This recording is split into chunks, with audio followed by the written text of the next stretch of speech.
I'm Safie Russell from SDR Consulting Inc., and we're here today on Business Basics Friday. The goal of this session is to provide some value to small business owners in the space of tax, accounting, and general business, and then have an open Q&A at the end. Hello, hello. Good afternoon, good morning, depending on where you are joining us from. Hope all is well with you, and welcome to Business Basics Friday. Welcome back. Had a little break here for Business Basics Friday, but glad to be back here today. And hopefully you can hear and see me okay. Technology is our friend today. So share in the comments here if you're joining us live, where you're joining in from. I'm Safietou Russell, founder and CEO of SDR Consulting Inc. And it is 53 degrees in New York today, a little warmer than it's been the past 2 days. So I'm excited about that. And Business Basics Friday is a weekly session catered to providing valuable information to business owners. We have a variety of guest speakers that come in and help share information to educate you on the many areas of your business that you may need to manage. Just as a disclosure, this is really for education and information purposes only. No specific client relationship is being established, and we're not liable for any use of information provided today. As far as my background, I've been in the industry 21 years, and I am a CPA and enrolled agent based here in New York. I also have a master's in taxation, and SDR Consulting Inc. is a virtual firm based in New York, but we do service clients all over the US, and we mainly work with mental health practices and other service-based business owners, helping them reduce their concerns regarding tax and accounting. If you have any questions during today's session, go ahead and post them in the comments, and we will go over them at the end. Welcome to Missouri. I think that's Brandon MS. Don't get me on abbreviations, but thank you for joining us. And feel free to invite a friend and share this content. So I'm excited to introduce our guest speaker for today. Jazelle Foster, founder of Creatives Meet Marketing, is going to be sharing a snippet of her engagement workshop so we can create more engagement in our businesses. So Jazelle, the floor is yours. And yes, thank you, Mississippi. Thank you, Mississippi, for joining us. Floor is yours. Thank you. Of course, and thank you for having me. So again, my name is Jazelle Foster. I run a digital marketing agency, and we are all about helping to take some of those tasks off of the business owner. So today we're going to talk about engagement, and specifically engagement when it comes to social media. So a lot of people know that it is important to give customer service when it comes to their emails, but a lot of people miss out on that opportunity when it comes to their social media. And if we use social correctly, we can not only use it as an opportunity to make sure our customer service runs well, but we can also use it as an opportunity to write down our leads and figure out who is interested in our services or our products. So we're going to jump on in. On the screen right now, I have the different forms of engagement that you might be familiar with. So those are likes, comments, saves, shares, story reactions, mentions, and direct messages. All of these things will show a different level of engagement when it comes to your potential client or potential customer. So we're going to talk through a basic week workflow to help you make sure you're on top of your engagement. So for Monday, we want to look at creating fresh leads. So how can we go in on Monday and make sure that we are searching and sourcing for new people to bring into our business? That means we might be going into Instagram handles that are our competition and looking at the people who are actively engaged on their platforms. So we're looking at those commenters and we're looking at the people who are liking, and we want to make a list of people that we want to also target as well. We're focusing on that on Monday. We'll dig into that a little bit more in depth if we have time. And then on Monday, we also want to focus on planning the polls for the week. So if you're not familiar with how deep you can use polls on social media, it's a great opportunity to do some client research, figuring out what people in your industry, what they're looking for and what they are already needing. So now Tuesday, we're activating those leads, means we're going through the qualified leads and we're doing our homework. What can you find out about this potential client for their social from their website? That is important. For example, if we're talking about an esthetician, they might be looking at leads and noticing who's a mom, right? So as you're doing these engagement sources, you're talking to people in their DMs, you know that because they're a mom, time is probably important to them. So you're going to lead into the time saving aspects. Or if you are a hairstylist, you might be looking at someone who is constantly getting their hair done, but maybe they have a need for a different style. And then we're looking at Wednesday, Thursday, and Friday for the rest of that week. And that's when we're focusing on story replies, reposts, and those poll reactions. So let's go ahead and dig into what this looks like, what we do. Once you have a clear understanding of your content pillars, then it makes it easy for you to figure out what you should be discussing with your clients. And once you have a clear understanding of that, we need to dig into your sales funnel. Now, the sales funnel is always going to come into play because depending on how they're interacting with you on social media will depend how interested they are and where you can see they are on your sales funnel journey. So for most business owners, the friendly comments, likes, and shares, that's all at the top of your funnel. And when they click on a specific link or they're interested in moving into your webinar offers or anything that takes them off of the platform and into another space, that is going to bring them further down on that sales funnel journey. So we want to make sure that we're focusing in once they start moving from social media, still using social media as the place where we can follow up. So that means if you have a download that they're downloading and once they download your ebook, most people will read through it or get stuck at a specific point.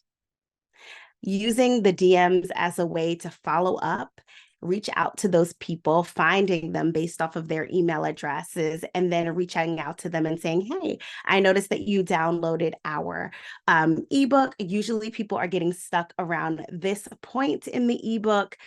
Wanted to check in to see if you have any questions or if there's anything that I can help you with.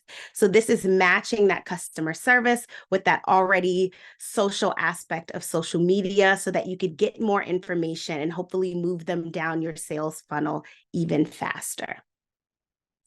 Once we get them past that second step in your sales funnel, we're getting a little bit deeper. We're looking at maybe for you, it might be specialized discounts or targeted emails. Of course, this is different for everyone, but these polls are created to answer questions that they might have. So how can you figure out what questions you can ask in your polls on your Instagram story that give you more insight into where they are and how closer they are to buying?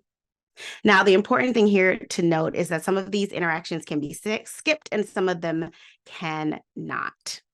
But let's get a little bit deeper and talk about what type of a conversation starting polls we can see.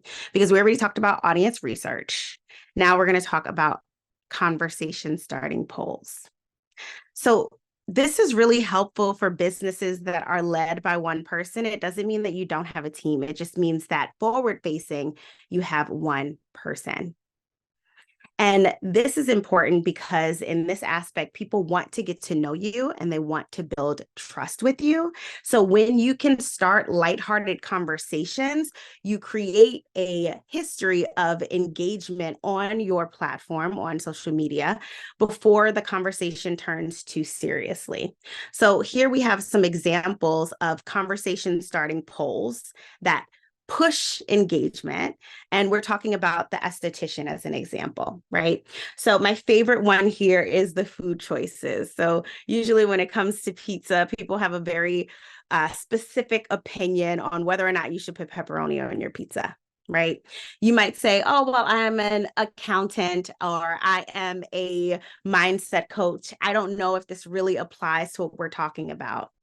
But it does, right? As you are posting about your business, you're also having engagement conversations around it as well. If you're only selling online, no one is going to be interested in being active with your conversations because it's nothing but an advertisement. So what are the conversations that you can have that are adjacent to what it is that you are already selling and the conversations that you're already having? So we're going with this pizza example. We love this because this gives people an opportunity to have an opinion about something that doesn't hold weight. No one really cares if someone likes pepperoni and pineapple, but it is something low stakes that someone can weigh in on. They know that there's no risk in talking to you about it or making a comment about it. And it's something that can open up the door for longer conversations. So once you put up a poll that has a question that's polarizing, that's a perfect opportunity to make conversations in the DM feel natural. So let's look at a couple of those examples. So here we have a bunch, and I'm just going to highlight some of them for you. One here is a reply to a story where a young lady posted something about her family vacation, and our response in the DMs was surrounding, oh, that looks amazing. I wish I could go take a vacation like that. Again, low stakes conversation to allow us to open up a bigger, happier conversation later. So we want to see the purpose of polls as our opportunity for client research. So let's think about some more options there. Think about a morning drink. Are we coffee drinkers? Are we tea drinkers? Something as simple as starting a conversation about coffee preferences one day and acne breakouts another day with the correct information allows you to follow up with people who said yes to both and not start that conversation from zero. So let's say you've already started the conversations, you're using the certain polls, and now we're trying to figure out, how do we switch the conversation to business? You're having the talk, but we want to make it about business. So here's some example scripts that you can use in the DMs to kind of switch those conversations. Here's one example. Hey there, thanks a ton for engaging on my content on XYZ. Were you just showing support or did it pique your interest? Do you have any questions? Don't worry if you were just being supportive. I appreciate that a lot. And this is actually a response for a poll that was more specific on business. So let me correct that. If you have a poll that you're sharing, let's say that we're going with the esthetician example, and you're asking people, hey, are you having trouble with breakouts? This is a perfect response. You can say, hey, I saw that you had some trouble with those breakouts. I just wanted to reach out to see if there was anything that we can do to help fix that for you. We have a couple of services in mind. If you were just supporting, no worries. We appreciate that. But we did want to make sure if there was something that we can offer that we were able to give that to you. Same thing for this second message here. Hey, just noticed you were engaging with my XYZ post. Thanks so much for that. If there's anything you were wondering about it, or if it caught your eye, I'd love to chat, but no stress if you were just scrolling and supporting. The important thing here is that we're giving people an opportunity to not engage, right? If they were just supporting and they don't want to have the conversation, we want to give them an easy out. Also, we want to keep it lighthearted enough so that if there is an opportunity for a conversation, they can start that here. Now, these are some examples of polls that give you insights for sales directly. We're sticking to the esthetician example, and this month she wanted to focus on hydrofacials. So some of those polls for lead generations: skin issues, biggest skincare hurdle, is it persistent acne or pesky fine lines? This helps identify potential clients who can benefit from those hydrofacials, because that is the thing that they would be selling that month. Another thing that works really well for brands are welcome scripts. So these are DMs that you would send at the very beginning of your relationship with someone on social media. It kind of sets the tone that, hey, we conversate with our people over here. You might be getting some DMs from us.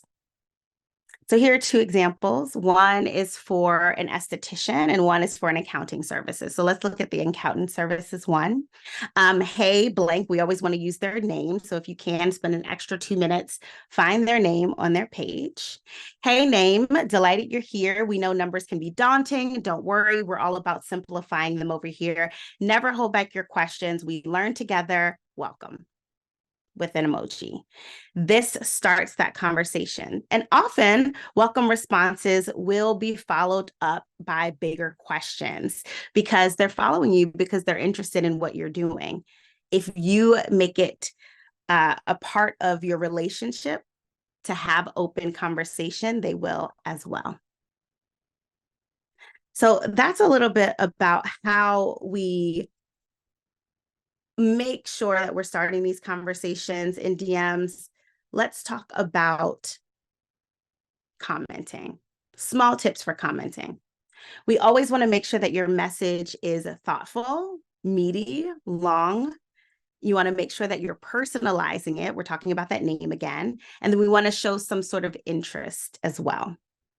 Now, these can be for comments that you're doing on your own social media accounts. This can also be for accounts that you're using on other people's pages. So in any industry, there's someone who has more clout than you, that if someone was to see your comments underneath their profile, they would be interested in what you have to say. If you can show who you are and what you know, it kind of gives yourself advertisement room, for lack of a better term.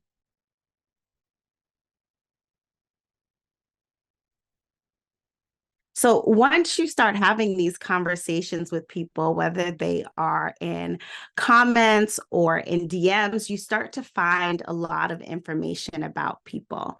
And it's really too much for you to just keep in your head. We're running a business. This is customer service, right? So that's where the idea of your CRM comes in. So depending on if you already have a system that includes your CRM, or if that's something that you're building out separate, these are the things that you want to take into account. You want to make sure that there's a way to set a date to remind you of when to check in with them next. And you also want to make sure you're able to tag what they're interested in and what services you might want to pitch them. So going back to this esthetician example, if we know that they're interested in the hyaluronic acid, we also know that they're a mom. All of those things are tagged. So when it's leading up to Mother's Day, whether or not we have a Mother's Day special or not, we know we can start conversations like, "Hi, Kim, really excited for Mother's Day. Do you have anything special planned? Remember, we have these specials going on and I would love to get you in. We always fill up early. Just wanted to make sure you had first dibs." So we're using the information that we came up with or that we were able to source in our polls, in our conversations. We're logging that information so that we can turn around and, just like you log your email and tag and segment there, we want to do the same thing on social media.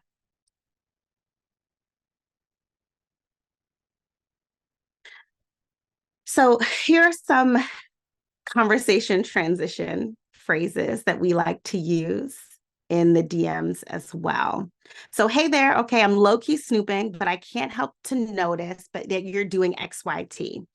I'd love to hear more," or "spill the tea," or whatever the brand voice is for that kind of phrase.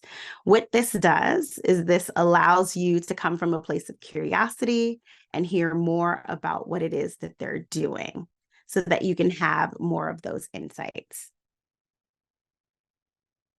Now, let's say you don't spend a lot of time on social media, but you want to figure out what is the best way to show up on social media and get the best bang for your buck. The engagement that I would suggest there would be email list messages. So we talked about this a little bit at the beginning, but if you have a freebie and there's something that you offer regularly, a good opportunity to start that conversation is to follow up on those things. So an abandoned cart message might look like, "Hello, just wanted to check in and see if you had any questions about this product." Or, "Hey there, noticed you had this product or this service on your mind. Let me know if you have any more information or have any doubts that you would like to clear. No pressure." Or let's say they signed up for a discovery call, but they never made it to the discovery call. A message like, "Hey, we missed each other on our call last week. Don't worry. You can share some of new times that you're available here on IG if that is easier for you." And here are some examples of how to use those past clients for social clout on social media. So when we're thinking about engagement, we're not only thinking about new clients, we're thinking about old clients. So somebody that you've worked with before that you know thinks highly about your services, checking in with them and asking them how they're doing. Also asking them about how the product or service went for them creates an opportunity that you can screenshot some wins or some social highlights that you can share back on your own page to highlight what it is that you're doing. Now, as we mentioned before, this is a very small snippet of a bigger workshop. So a lot of the things that we talked about today were kind of pieces of a bigger puzzle. So forgive me if there was anything that felt a little rushed because I was trying to get everything in here as quick as possible. But I did want to end with a peek into what our ClickUp flow looks like. So we talked about the things that your CRM should have. It should have a section that allows you to remind yourself when to reach out to them next. And then also a way that you can keep track of everything that they have done and everything that you've talked about in the past, all their interests, whether they are a current lead or maybe someone for the future. All right. I would love to see if there's any questions or anything we want to talk about specifically. We can kind of dial in on some of those higher level topics that we kind of talked over just now. That was amazing. I took notes. I can't wait to implement a lot of what you said, which I have started, but definitely my key takeaways are, following through and building rapport and relationships with your likes, your comments, et cetera, and not just, looking for the likes and the comments and then that's it. It's a dead end, but continuing to follow through that process. That was amazing. And how you strategically mentioned how to do that. So thank you for sharing all of that. I wanted to dig into a little bit about the transition. For example, when you post a general post or a poll like the pizza, and I think you said pineapple and pepperoni. That's Yeah. hilarious. So I see some of those posts and it's like some of the things people post, like why would they, spark this debate or why are they asking this question now and understanding that it was really just kind of to break the ice and then Mm-hmm. transition separately in the DMs with those people. So if you can kind of talk a little bit about some of the, I think, thought process behind that, because I feel like people, even myself, have felt like I post about one thing, but then I message about something else, and they may feel a little hesitation there. So if you could share any kind Yeah. of feedback on that. There's a couple of things that we're thinking about when we do something like this. One is the algorithm, and two is people's innate activity when they're on social media. The algorithm wants to reward people who have high engagement. Your engagement is going to be lower when you're selling. It's just the truth. That doesn't mean you should stop posting about selling. It just means that's only going to go to the people who are highly engaged with you. So when we're on social media, we're usually on social media in line at the grocery store or waiting for our kids to finish their event. And we're moving fast and we're thinking about social, we're looking for entertainment. So when you have a topic, I know you have a certain amount of clients who are a specific type. Can you give me like an example client that we can run with? Let's say a psychiatric nurse practitioner. Okay, great. So a lot of that is mental health. Yes. Right. So there's a lot of questions that we can be asking in terms of it's the holiday season right now. How many of you guys are dreading being stressed out by your family members? Right. We can go really, really specific and talk about a dynamic or relationship between mothers and daughters and kind of lean into the stress of that. We're not giving tips. We're just lighting the fire. We're talking about the thing that everybody has opinions on. We're making polls that have no idea about sales polls, but it's giving us information so that we know what they're struggling with and what their conversations are. And then at the same time, it's getting them used to talking back to us. I love that. I love that. And and it's genuine, you know, and when you get away from the fear of sales and know that you're really just feeling a need, it helps with the fear, I think, of selling per se, right? Yeah. Um, we have a question here that I want to go ahead and address before it disappears. It says, I'm a mental health therapist in private practice in Mississippi. What are some good strategies to generate more older individuals into treatment? That's a great point because they may not be on social media, or they may, depending on the age range. So specifically, I'm thinking that Facebook is probably going to be a better space for you because that's where the older demographic is. And I would try to think about what's happening in their world right now. They might be hearing some concepts from their children that they aren't clear on. They aren't really sure why they are unpacking their whole childhood. They probably are defensive. So if you could speak to them, no, it's not you, it's not your fault, all of the things that I'm sure you're doing in your sessions, but do it out loud so that people can see themselves in you. A lot of what you're probably trying to unpack, and forgive me if I'm wrong, is like the fear of coming in and the fear of I'm holding everything together so tight. If I put one thing down, everything might drop. So if you can create content around that, asking probing questions about the fear, I think that would be helpful. And then start some of those conversations with them in the DM. That might be time intensive, but they're probably really afraid to come in. So the more you can feel like a person who's safe to them, the easier it'll be. Oh, I love that. Thank you. Great question. Great question. Keep them coming. If you have any more, we'll be on for another minute or two. So the other thing I like what you mentioned about was qualifying leads, right? And depending on the industry, you know, this may even apply to mental health because he says, thank you. Yes. So this could apply to many industries, even with mental health, because there you may have a specialty niche area, or you may have a certain age range that you work with. And so in creating that engagement, you're going to hear from many different people. And before just like, I guess, jumping on a, you know, introductory call with everyone, you can qualify them further in the DMs or even on the email list if you're using the email list option. Like this is something that I had to implement because in the beginning it was like, okay, get on the phone with everyone. But ideally, it's not realistic, right? Calendar fills up, can't service clients properly, et cetera. So you kind of have to take a step back, like, okay, qualify the person first via email, via DM. And then if it's a good fit initially, then get on the call or the video and kind of further qualify them.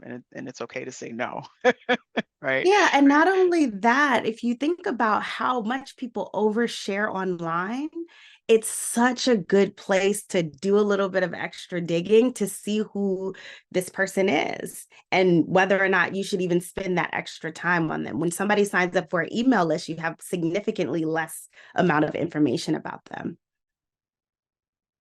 Very true. Very true. Go into that. I immediately go to the profile picture. And if it's public, you know, sometimes you have to friend them, but whatever you can find, you know, especially on the platform that you're communicating with them on. Yeah. I do agree that it's good to get an idea of, you know, who you're working with. And, you know, most people are posting what's really going on with them, but some people are posting a facade. And so you can kind of see through that once you actually get to know them a little bit as well. Yeah. So another question, and I'm not sure if you can answer this, but how would you promote telehealth services to those older clients? Um, so telehealth meaning therapy, you know, via video or by phone as opposed to in person. Yeah. So for something like this, so when we work with clients, if you were to come to me as a client, I would do a little bit more research before I were to answer this question. And then I would come up with a bunch of polls that tell you that this is what they need, that kind of tricks the mind into the answer that you want them to lead into.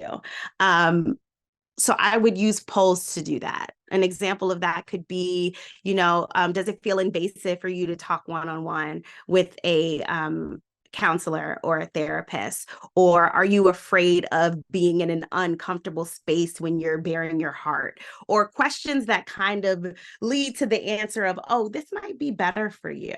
Also, when they start to fill out those polls, if you swipe up, you can see, well, this person answered this to this poll. And then that's a perfect opportunity to reach out to them and say, hey, I noticed you responded to this poll with this answer. Have you thought about sitting down with someone and doing telehealth? Do you think that would be something that you're interested in? So I don't have a big grand answer for you, but that's a short, No, short thank and sweet. you. Yeah, thank you. And this was geared towards social media, engagement primarily. So for those who are not on social media, obviously you have to kind of explore where your audience is, right? So if they're older, they're not computer savvy, maybe community organizations that they may be a part of, somewhere locally in your community. Telehealth, I mean, you can be licensed in multiple states, but I think if they're not on the computer, you're probably going to have to focus more on your local market to find where your potential client is, right? So if they're a little bit older, they're not on the computer, maybe they're part of, uh, you know, trying to think of these, I don't want to just say bingo, but these community organizations that do events for older, populations. Community organizations, maybe your library has programs, figure out, you just have to do some research and figure out where that age group is in terms of what activities they do, what organizations they're a part of, and maybe come in and guest speak for that organization. And then that's a way to kind of introduce yourself to them and mention in the services that you offer. So I feel like, just based on, the limitation of not being on the computer, it's probably going to be more of a local focus and finding out where your audience is, because it's going to differ for everyone based on the area. So hopefully Absolutely. that helped. All right, awesome. So I want you, Jazelle, to please share how feedback is that this was awesome, very informative. I appreciate that feedback, and share with a friend. This will be, posted publicly and eventually be on YouTube as well as my podcast. So, Jazelle, please let people know how they can contact you, get in touch with you if they are looking for a more hands-on, workshop or guidance on creating engagement online. Absolutely. So you can reach us at creativesmeetmarketing.com, and that is also the Instagram. And if you are interested in getting scripts or polls sent to your email address, you can DM us polls or scripts, and we'll send that on over to you. And that is a trick that we use as well, because we want good engagement. And so we want you to come and engage with us online as well. Oh, I love that. I love that. So that is creatives with an S at the end, Mhm. meet, and then marketing, right? So thank you again for sharing today. Thank you everyone who joined us here for Business Basics Friday, and we'll be back next month with a new topic. I'm Safie Russell, founder and CEO of SDR Consulting, providing tax, accounting, and consulting services to mental health practices primarily. All right, everyone, enjoy your weekend. Make sure you do something for yourself this weekend, and we'll talk soon. Thanks again.